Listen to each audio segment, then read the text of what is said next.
ভাই ও আপুরা, আজকে আমরা তোমাদের কেমিস্ট্রির চ্যাপ্টার 6 স্টার্ট করতে যাচ্ছি, যার নাম হচ্ছে মোলের ধারণা ও রাসায়নিক গণনা, ইংরেজিতে concept of mole and chemical counting.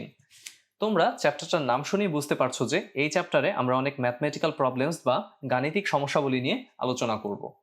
রসায়নে আমরা মূলত দুই ধরনের বিশ্লেষণ পদ্ধতি নিয়ে আলোচনা করে থাকি, যার একটা হচ্ছে গুণগত বিশ্লেষণ এবং আরেকটা হচ্ছে পরিমাণগত বিশ্লেষণ। কোনো একটা পদার্থ এবং তার বিভিন্ন ধর্মকে শনাক্ত করার যে পদ্ধতিটা, সেই পদ্ধতিটাকেই বলা হচ্ছে গুণগত বিশ্লেষণ বা কোয়ালিটেটিভ অ্যানালাইসিস। আর কোনো পদার্থের পরিমাণ নির্ণয়ের যে পদ্ধতিটা, সেটাকে বলা হয় পরিমাণগত বিশ্লেষণ কিংবা কোয়ান্টিটেটিভ অ্যানালাইসিস। আর এই পরিমাণগত বিশ্লেষণ পদ্ধতিতেই কিন্তু আমরা বিভিন্ন হিসাব নিকাশ করে থাকি, আর এই হিসাব নিকাশগুলোকে আমরা একসাথে বলে থাকি রাসায়নিক গণনা। এই রাসায়নিক গণনার সময় কোনো একটা পদার্থের পরিমাণ অনেক সময় আমরা মোল এককে প্রকাশ করে থাকি। এখন এই চ্যাপ্টারে আমরা আলোচনা করব যে মোল কি, কিভাবে মোল দিয়ে হিসাব নিকাশ করতে হয়, আবার কিভাবে মোলের হিসাব নিকাশ থেকে ঘনমাত্রার হিসাব নিকাশ করা হয়। তাহলে চলো এক নজরে আমরা দেখে নিই যে এই অধ্যায়ে আমরা কি কি শিখছি। প্রথমে আমরা মোলের ধারণা ব্যবহার করে সরল যে সকল গাণিতিক হিসাব রয়েছে সেগুলো করতে শিখব। নির্দিষ্ট ঘনমাত্রার দ্রবণ প্রস্তুত করতে পারবো। যৌগে উপস্থিত মৌলের শতকরা যে সংযুতি, সেটা নির্ণয় করতে শিখব এবং এতে আমাদের প্রদত্ত কিছু তথ্য এবং উপাত্ত ব্যবহার করতে লাগতে পারে। এরপরে আমরা এই চ্যাপ্টারে স্থূল ও আণবিক সংকেত নিয়ে বিস্তারিত আলোচনা করব এবং শতকরা সংযুতি ব্যবহার করেই কিন্তু আমরা এই স্থূল সংকেত ও আণবিক সংকেত নির্ণয় করতে শিখব।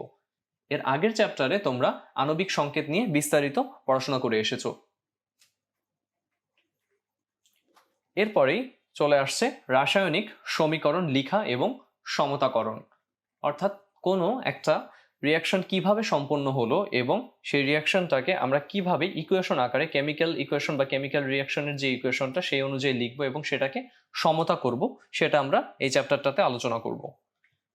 এছাড়াও আমরা আলোচনা করব বিক্রিয়ক এবং উৎপাদের ভরভিত্তিক যে সকল গাণিতিক সমস্যা রয়েছে সেগুলো নিয়ে। চ্যাপ্টারের শেষের দিকে আমরা তুতের যে সকল যৌগ, অর্থাৎ আমাদের যে সকল যৌগগুলো হাইড্রেটেড অবস্থায় থাকে, অর্থাৎ পেন্টাহাইড্রেটেড কিংবা হেক্সাহাইড্রেটেড কিংবা হেপ্টাহাইড্রেটেড, তাদের মধ্যে অন্যতম একটি পদার্থ হচ্ছে তুতে। এই তুতের কেলাস পানির শতকরা যে পরিমাণটা, সেটা আমরা নির্ণয় করতে শিখব। এছাড়াও আমরা নিক্তি ব্যবহার করে বিভিন্ন রাসায়নিক দ্রব্য পরিমাপ করতে শিখব এই চ্যাপ্টারটাতে। তাহলে চলো দেরি না করে আমরা চ্যাপ্টারের মূল অংশটাতে প্রবেশ করি, যেখানে আমরা প্রথমে আলোচনা করব মোল নিয়ে। মোল হচ্ছে রাসায়নিক পদার্থ পরিমাপের একক। আমরা বিভিন্ন ধরনের পরিমাপের একক ব্যবহার করি। তোমাকে যদি আমি বলি যে তুমি বাজারে গিয়ে 2 হালি ডিম নিয়ে আসো, তাহলে তুমি কয়টি ডিম নিয়ে আসবে? তুমি অবশ্যই 8টি ডিম নিয়ে আসবে। তার মানে দাঁড়াচ্ছে যে প্রতি হালিতে 4টি করে ডিম তুমি নেবে। এখন আমরা 1 হালি বলতেই বুঝি কি? 4টি। কিংবা আমি যদি তোমাকে বলি যে বাজার থেকে 1 কুড়ি ডিম নিয়ে আসো, 1 কুড়ি মানে কতটি? 1 কুড়ি মানে হচ্ছে 20টি। ঠিক একইভাবে আমরা আরো কিছু সংখ্যা জানি, যেমন 12টি। এখন আমি যদি তোমাকে বলি যে 12টি অক্সিজেন অণু, 12টি অক্সিজেন অণু বলতে তুমি এটাকে সংক্ষেপে বলতে পারো যে 1 ডজন অক্সিজেন অণু। কিংবা আমি যদি একটু বড় হিসেবে চলে যাই, অর্থাৎ তোমাকে যদি বলি যে 100টি অক্সিজেন অণু, এটাকে আমরা কি সংক্ষেপে বলতে পারি? 100 অক্সিজেন অণু। ঠিক একইভাবে আমরা 1000টি অক্সিজেন অণুকে 1000 অক্সিজেন অণু বলে থাকি।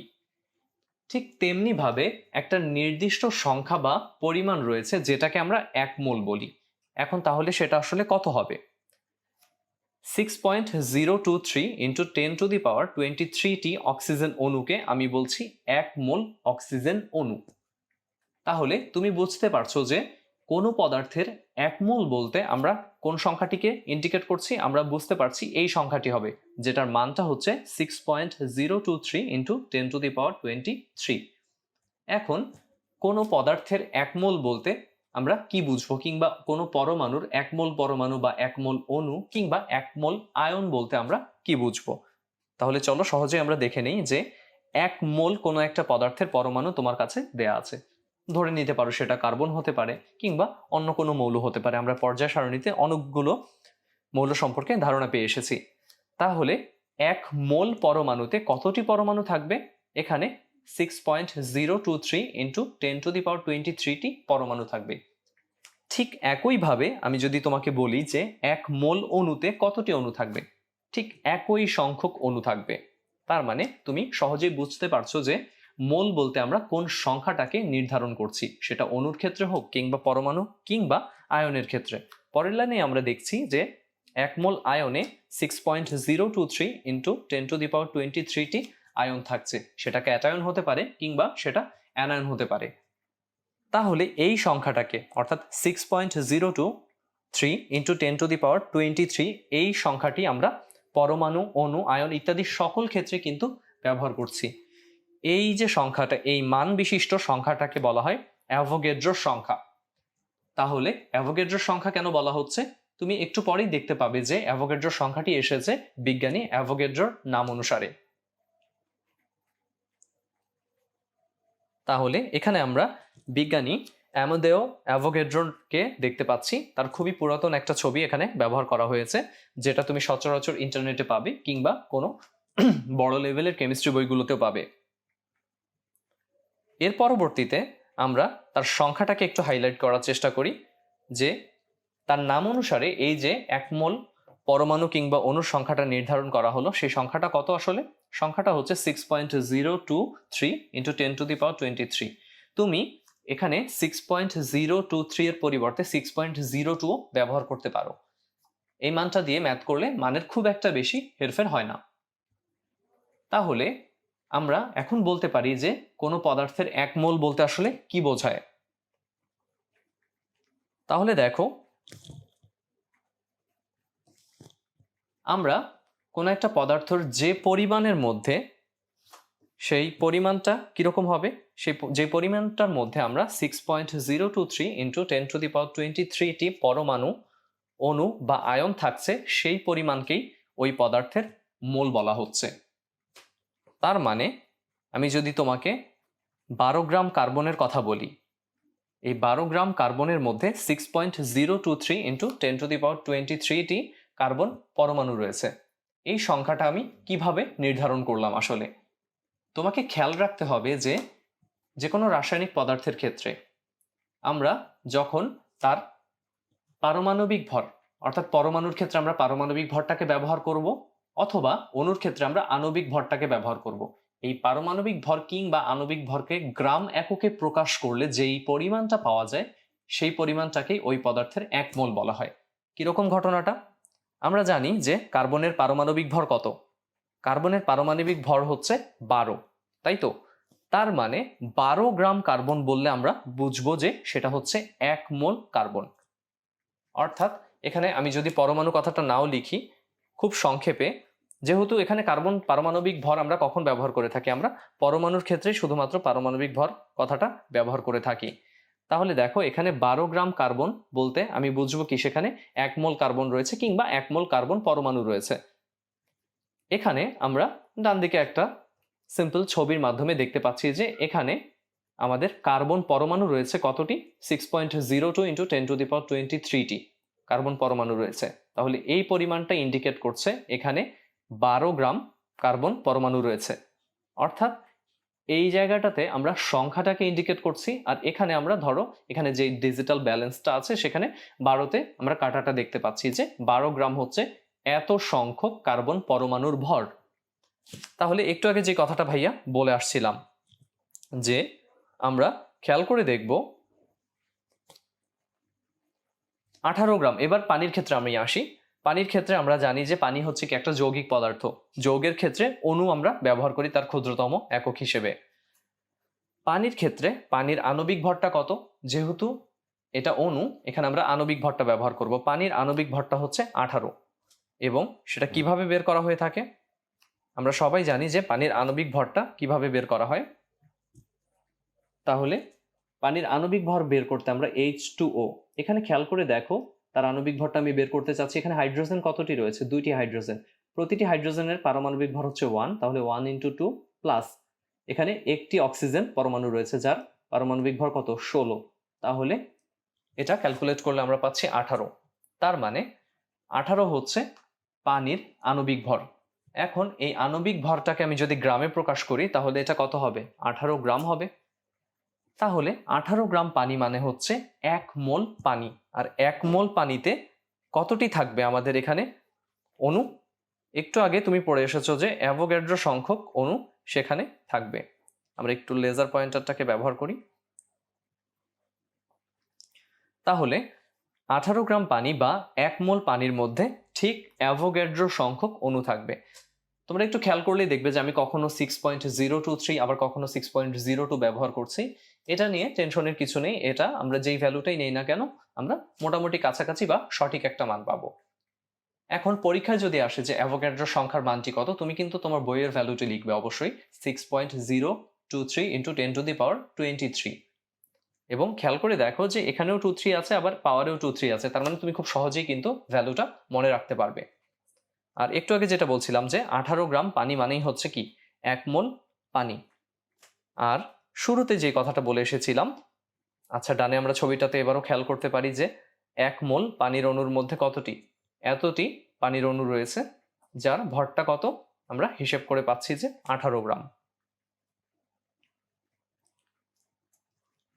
এরপরে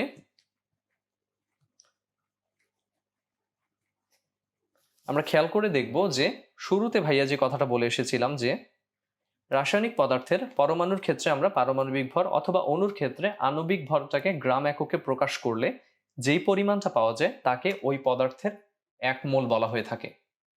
তাহলে আমরা যে কোনো পদার্থের ক্ষেত্রে এই 1 মোল জিনিসটা কিন্তু ব্যবহার করব।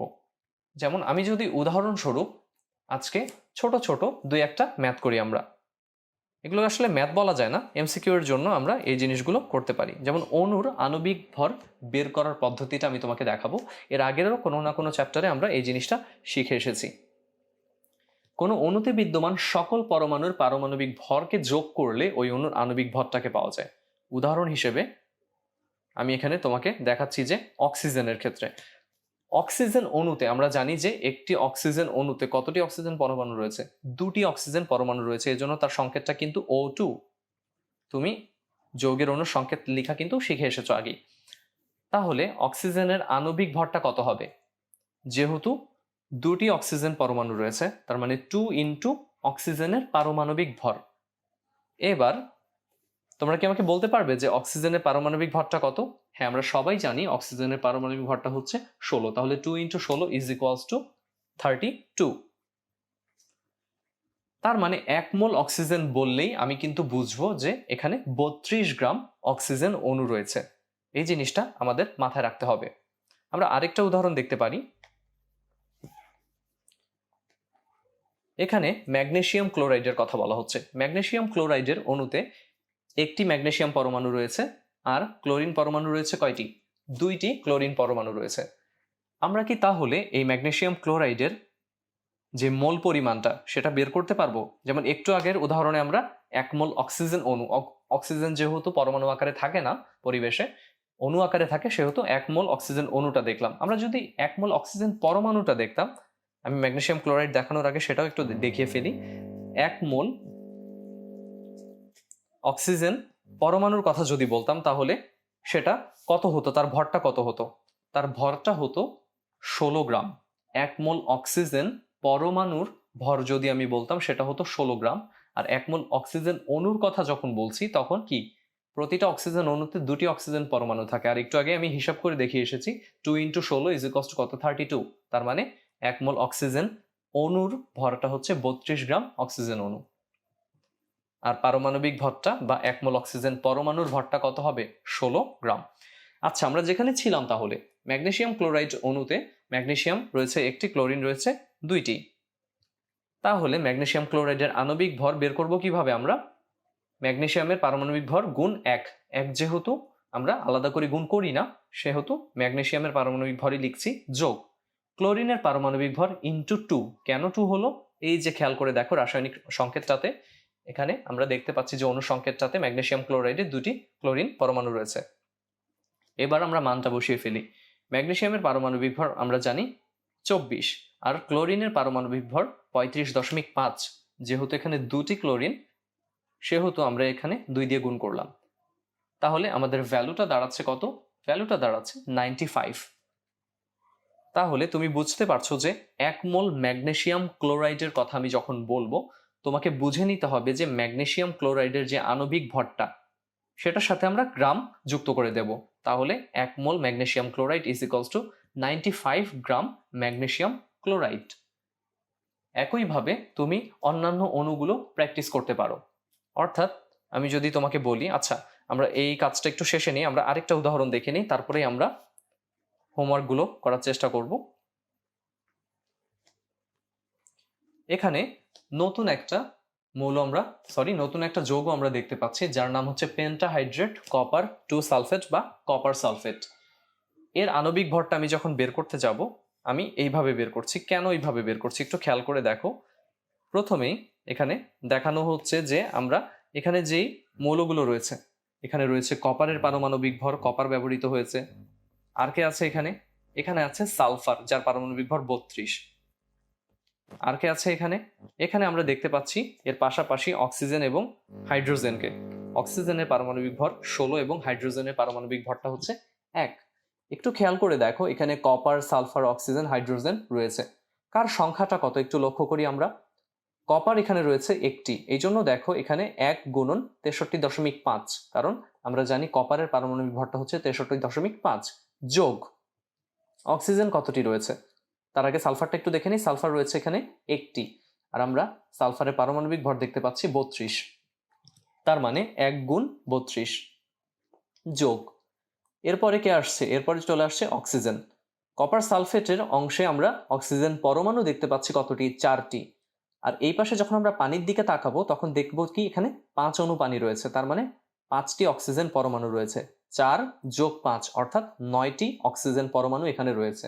আর প্রতিটি অক্সিজেন পরমাণুর ক্ষেত্রে তার পারমাণবিক ভরটা হচ্ছে কত? 16। তাহলে 9 গুণ 16 যোগ বাকি রইল কে? বাকি রইল হাইড্রোজেন পরমাণু। এখানে কয়টি হাইড্রোজেন পরমাণু রয়েছে? আমরা দেখতে পাচ্ছি এখানে পানির অণু রয়েছে 5টি, তার মানে হাইড্রোজেন গ্যাসের যে অণু সেটাও রয়েছে 5টি। কিন্তু প্রতিটি হাইড্রোজেন অণুতে আবার কি 2টি করে হাইড্রোজেন পরমাণু রয়েছে। তাহলে 2 গুণ 5 অর্থাৎ 10টি হাইড্রোজেন পরমাণু রয়েছে এই 5 অণু পানিতে। এই জিনিসটা একটু ভালো করে লক্ষ্য করো যে 5 অণু পানি, তার মানে এখানে হাইড্রোজেন কতটি হবে? এটা রেশিওটা মেনটেন করবে যে এখানে অক্সিজেন পরমাণু রয়েছে একটি 1 অণু পানিতে। এটা আমি যদি একটু তোমাদের ভেঙে দেখাই আমাদের মূল হিসাব নিকাশটার পূর্বেই, এটা তোমাদের পরবর্তী যে কোনো টপিক বুঝতেও খুব কাজে লাগবে। এখানে 1 অণু পানিতে আমরা অক্সিজেন কতটি পাচ্ছি? অক্সিজেন পাচ্ছি এখানে একটি। আর হাইড্রোজেন পাচ্ছি কতটি? হাইড্রোজেন পাচ্ছি 2টি, তাই তো? এবার আমি যখন 5 অণু পানি নিয়ে কাজ করব, তাহলে দেখো হিসেবটা কিন্তু খুব সহজ। তাহলে 5 একে 5টি অক্সিজেন পরমাণু রয়েছে 5 অণু পানিতে, আর এদিকে 2 গুণ 5 অর্থাৎ 10টি হাইড্রোজেন পরমাণু রয়েছে পানিতে। এই জন্যই খেয়াল করে দেখো এখানে 10 গুণন হাইড্রোজেনের পারমাণবিক ভরটাকে ব্যবহার করা হয়েছে। তাহলে এই হিসাবটা আমরা কত দেখতে পাচ্ছি? হিসাবটা দেখতে পাচ্ছি 249.5। তাহলে এই জিনিসটা কি ইন্ডিকেট করছে? এই জিনিসটা ইন্ডিকেট করছে যে আমাদের পেন্ট্রাহাইড্রেট, এখানে পেন্ট্রাহাইড্রেট কেন বলা হচ্ছে? কারণ এই সংকেতটার জন্য, অর্থাৎ কপার সালফেটের সাথে 5 অণু পানিও যুক্ত আছে। এই ধরনের যৌগগুলো নিয়ে আমরা এই চ্যাপ্টারেই বিস্তারিত আলোচনা করব, কিন্তু এই চ্যাপ্টারে কিংবা তার পরবর্তী চ্যাপ্টারে বিস্তারিত আলোচনা করব। কিন্তু এখানে যেহেতু আমরা শুধু আণবিক ভর হিসাব করছি, তাহলে আমরা সংকেতের দিকে লক্ষ্য করব যে শুধু কপার সালফেটের আণবিক ভরটা বের করতে বলা হয়েছে, নাকি পেন্ট্রাহাইড্রেট কপার 2 সালফেট বা কপার সালফেটের আণবিক ভরটাকে বের করতে বলা হয়েছে। তাহলে এই পেন্ট্রাহাইড্রেট কপার সালফেটের আণবিক ভরটা তুমি পেলে 249.5। এবার আমি যদি তোমাকে জিজ্ঞাসা করি যে 1 মোল কপার সালফেট পেন্ট্রাহাইড্রেট বা পেন্ট্রাহাইড্রেট কপার সালফেটের ভরটা কত হবে, খুব সহজেই আমরা এই আণবিক ভরটার সাথে যদি একটা গ্রাম যুক্ত করে দেই, তাহলে কিন্তু আমরা সেটা বের করতে পারি। কিরকম জিনিসটা? এই যে লক্ষ্য করো যে 1 মোল পেন্ট্রাহাইড্রেট কপার সালফেট মানেই হচ্ছে 249.5 গ্রাম পেন্ট্রাহাইড্রেট কপার সালফেট। তাহলে এই চ্যাপ্টারে আমরা মূলত দেখলাম, এই টপিকটাতে বা এই ভিডিওটাতে আমরা মূলত দেখলাম যে কিভাবে মোলকে সংজ্ঞায়িত করা যায়। অর্থাৎ কোনো একটা পদার্থের যখন আমরা পারমাণবিক ভর কিংবা আণবিক ভর নিয়ে কাজ করব, পরমাণুর ক্ষেত্রে তার পারমাণবিক ভর পদার্থটাই তার কি মোল নির্ধারণ করছে।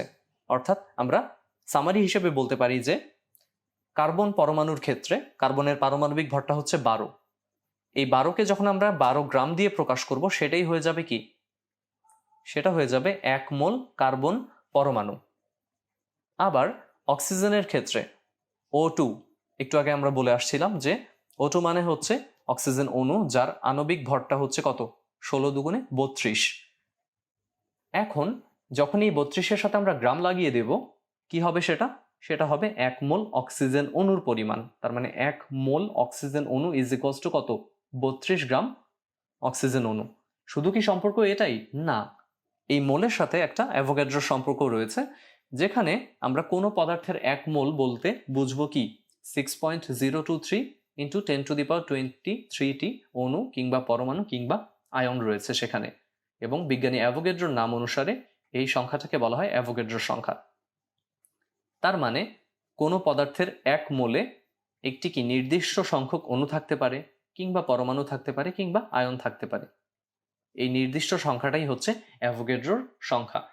এবং তোমরা এই চ্যাপ্টারে আরো কিছু যৌগ রয়েছে, যেমন তুমি তোমার পছন্দ মতন কিছু যৌগকে বেছে নিতে পারো, যেমন তুমি মিথেনের আণবিক ভর কিংবা 1 মোল মিথেনের ভর কত সেটা বের করতে পারো, কিংবা আমি যদি তোমাকে অন্য কোনো পদার্থের কথা বলি যেমন সালফিউরিক অ্যাসিড কিংবা নাইট্রিক অ্যাসিড, 1 মোল নাইট্রিক অ্যাসিড মানে আসলে কত গ্রাম নাইট্রিক অ্যাসিড, এটা কি আমরা এখন খুব সহজেই বের করতে পারবো। আমরা নাইট্রিক অ্যাসিডের আণবিক ভরটা বের করব এবং তার সাথে গ্রাম লাগিয়ে দেব, তাহলে সেটাই কি হয়ে যাবে 1 মোল নাইট্রিক অ্যাসিড। আর 1 মোল কিংবা নাইট্রিক অ্যাসিডের যে গ্রাম পরিমাণটা, সেটাতে কতটুকু বা কয়টি নাইট্রিক অ্যাসিডের অণু রয়েছে, অ্যাভোগাড্রো সংখ্যক নাইট্রিক অ্যাসিডের অণু সেখানে থাকবে। কিংবা আমি যদি সালফিউরিক অ্যাসিডের কথা বলি, 1 মোল সালফিউরিক অ্যাসিড মানে কি, সালফিউরিক অ্যাসিডের আণবিক ভর হচ্ছে 98 বা 98। তার মানে 1 মোল সালফিউরিক অ্যাসিড মানে হচ্ছে 98 গ্রাম সালফিউরিক অ্যাসিড কিংবা 6.02 ইন্টু 10⁻23টি সালফিউরিক অ্যাসিডের অণু। তাহলে আজকের ক্লাস আর দীর্ঘায়িত করছি না, আমরা পরবর্তী ভিডিও ক্লাসে এই যে আজকে যে মোল কিংবা অ্যাভোগাড্রোর সংখ্যা সংক্রান্ত যে কথাগুলো বললাম এগুলো নিয়ে কিছু ম্যাথমেটিক্যাল প্রবলেম আলোচনা করব। তাহলে পরবর্তী ভিডিও দেখার আমন্ত্রণ জানিয়ে আজকে এখানেই শেষ করছি। আল্লাহ হাফেজ।